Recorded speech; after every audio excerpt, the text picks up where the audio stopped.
അല്ല, ആദികേശവൻ അവിടെ ജ്യേഷ്ഠസ്ഥാനമാണ്. 16,000 സാളിഗ്രാമമാണ് ആദികേശവന്. തിരുവട്ടാർ ആദികേശവൻ കടിശർക്കര വിഗ്രഹമാണ്.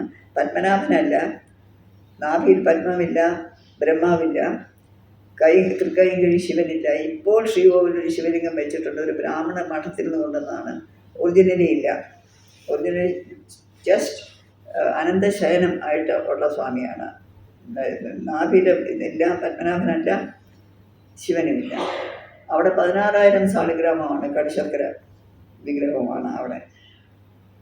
പക്ഷേ ഇത് അങ്ങോട്ടും ഇങ്ങോട്ടും ശിരസ് അങ്ങോട്ടും ഇങ്ങോട്ടും എന്ന് പറഞ്ഞാൽ അവർ പറയുന്നത് അങ്ങനെയല്ല, രണ്ടും ഒരേ സൈഡിലാണ്. നമ്മൾ അമ്പലം തിരിഞ്ഞ് നിൽക്കുന്നതുകൊണ്ട് ഇങ്ങനെ തോന്നുന്നതേ ഉള്ളൂ. പക്ഷെ ശരിക്കും ഇങ്ങനെ തന്നെയാണെന്നാണ് അവരോട്. ഞാനും അങ്ങനെയൊക്കെയാണ് വിചാരിച്ചുകൊണ്ടിരുന്നത്. അപ്പോൾ അവരോട് അങ്ങനെയല്ല, രണ്ടും ശിരസ് തെക്കോട്ട് തന്നെയാണെന്നും. പക്ഷെ നമുക്ക് തോന്നുകയാണെങ്കിൽ മറ്റേ സൈഡിലേക്കാണ്. നമ്മൾ നോക്കിക്കൊണ്ട് നിൽക്കുമ്പോൾ ഒറ്റക്കൽ മണ്ഡപത്തിൽ അവിടെ കയറി നോക്കുമ്പോൾ ശിരസ് വലതുവശത്താണ്, ഇവിടെ ശിരസ് ഇടത്തുവശത്താണ് ഇവിടെ. പക്ഷെ അവർ പറഞ്ഞ രണ്ടും ഡയറക്ഷൻ ശരിയാണ്.